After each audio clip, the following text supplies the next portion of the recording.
नमस्कार। संतोष की रिपोर्ट में आप सबों का स्वागत है। और आज हम संतोष की रिपोर्ट में चर्चा करने जा रहे हैं कि झारखंड में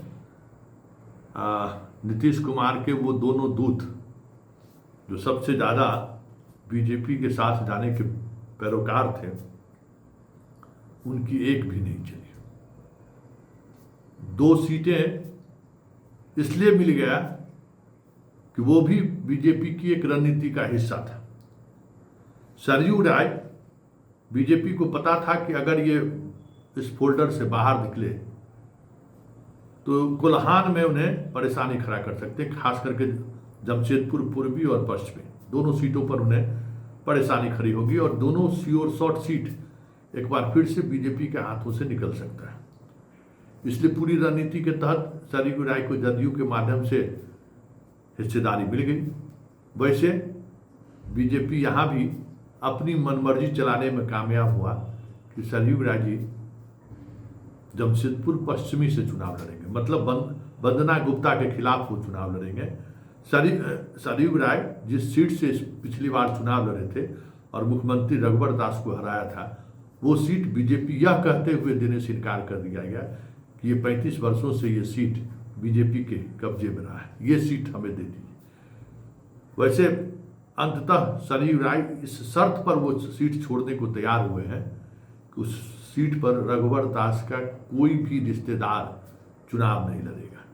वैसे रिश्तेदार नहीं लड़ेगा तो कोई चेला चाटी को खड़ा कर देगा, ये चीज़ तो होगा ही नहीं। क्योंकि सरयू राय भले ही अंतिम क्षण तक इस बात को लेकर अडिग रहे, लेकिन सबको पता है कि पिछली बार अगर बीजेपी की हार हुई तो रघुवर दास की वजह से हार हुई, और वो रघुवर दास जिसको लेकर अमित शाह किसी भी हद तक जाने को तैयार थे, और उनकी जिद की वजह से वहाँ पार्टी की हार हुई और अंततः उनके मुख्यमंत्री रघुवर दास भी चुनाव हार गए। वैसे रघुवर दास को लेकर अभी भी अमित शाह के दिल में इतना प्यार है कि उनको उड़ीसा जैसे राज्य का राज्यपाल बनाकर रखे हुए हैं, जो सप्ताह में 4 दिन अपने जमशेदपुर के क्वार्टर पर रहते हैं और झारखंड की सियासत करने से अभी भी बाज नहीं आ रहे हैं।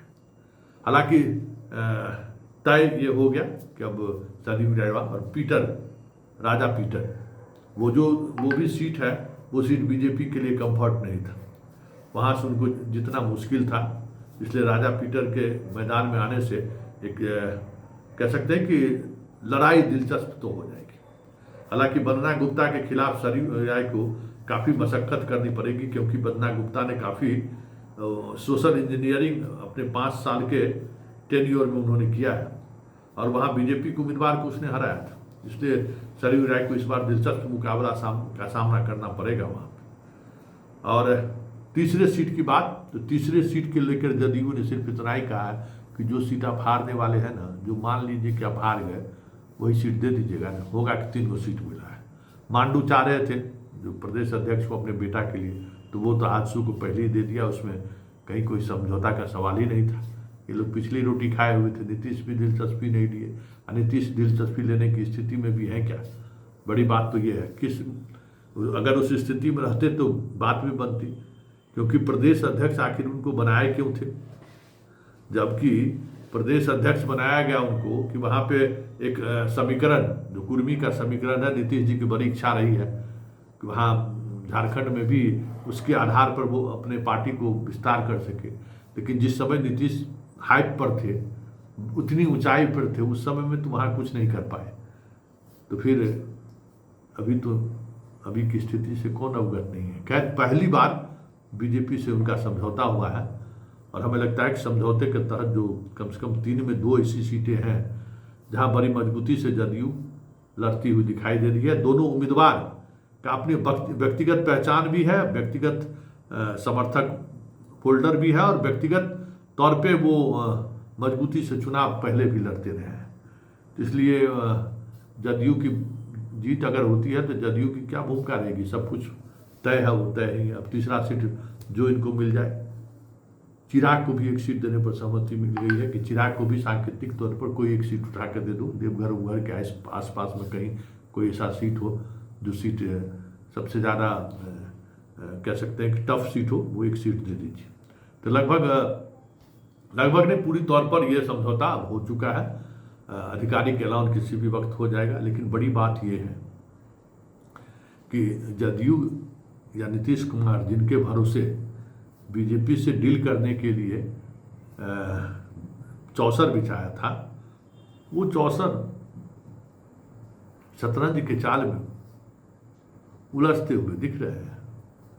उनके नियत पर भी और नियति पर भी जो चीज़ें सामने आ रही हैं वो जदयू की सेहत के लिए सही नहीं है। ऐसे में 2025 के विधानसभा चुनाव में बिहार में भी बहुत कुछ बदलता हुआ दिख जाए तो कोई बड़ी बात नहीं है। वैसे 4 जगह उपचुनाव हो रहा है, तो जो जिनका जो सीट था, 2 सीट बीजेपी लड़ी थी 2020 में, वो उस दोनों सीटों पर बीजेपी चुनाव लड़ रही है। एक जगह बेलागंज पर जहाँ जदयू चुनाव लड़ी थी वहाँ जदयू चुनाव लड़ रही है। इमामगंज में हम चुनाव जीतन राम मांझी विधायक थे तो वहाँ वो चुनाव लड़ रहे हैं। इसलिए चारों सीटों में तो बिहार के में बंटवारा में कहीं कोई दिक्कत नहीं हुआ, पहले से सीट निर्धारित था, वहाँ वो लोग बैठ गए। लेकिन आने वाले समय में देखना होगा कि किस तरीके का दाव पेच होता है, क्योंकि झारखंड में बहुत कुछ बाएं दाएं करने की स्थिति में जदयू नहीं दिखा है। और जो दिखा भी है सीट की बात, तो वो तो उम्मीदवार की वजह से भी दिखा है कि दोनों उम्मीदवार अपने दमखम पर चुनाव लड़ते रहे हैं, जीतते भी रहे हैं। और दोनों उम्मीदवार ऐसे हैं जो वहाँ वर्तमान मुख्यमंत्री को हराए हुए भी हैं, एक रघुवर दास को और दूसरा शिबू सोरेन को। इसलिए उन दोनों की पहचान की कमी नहीं, आइडेंटिटी क्राइसिस नहीं है इन दोनों उम्मीदवारों को। और तीसरा जो भी हो जाए, चलिए ये बड़ी खबर थी कि समझौता हो चुका है। अब देखिए झारखंड का चुनाव में क्या होता है, क्योंकि झारखंड में राहुल के साथ बैठक होनी है। तेजस्वी भी यात्रा छोड़कर पहुंच रहे हैं और झारखंड जा रहे हैं, और वहाँ सीटों के बंटवारे को लेकर चर्चा होगी कि कौन कितने जगहों पर चुनाव लड़ेगी। और पहली बार ऐसा हो रहा है कि राहुल गांधी खुद सीटों के बंटवारों को लेकर किसी स्टेट कैपिटल में आ रहे हैं और वहाँ के नेताओं से मिल बैठकर 1 to 1 सीटों पर बातचीत होगी। क्योंकि हरियाणा के हार से राहुल ने सबक तो ले लिया है। उन्होंने देख लिया कि स्टेट लीडरशिप पर और जो प्रभारी हैं उन पर भरोसा किए तो फिर झारखंड भी हाथ से निकल जाए तो कोई बड़ी बात नहीं होगी। लेकिन महत्वपूर्ण उनके लिए महाराष्ट्र है, जहाँ सबसे बड़ी चुनौती है। महाराष्ट्र में क्या होता है इस पर सबकी नज़र है। लेकिन चलिए एनडीए और इंडिया गठबंधन में झारखंड में तो अब दिखने लगा है कि बड़ी ही दिलचस्प लड़ाई होगी, और इस लड़ाई में कौन किसको पटकनी देगा कहना मुश्किल है। वैसे शिबू सोरेन परिवार का भी साख इस बार दांव पर है।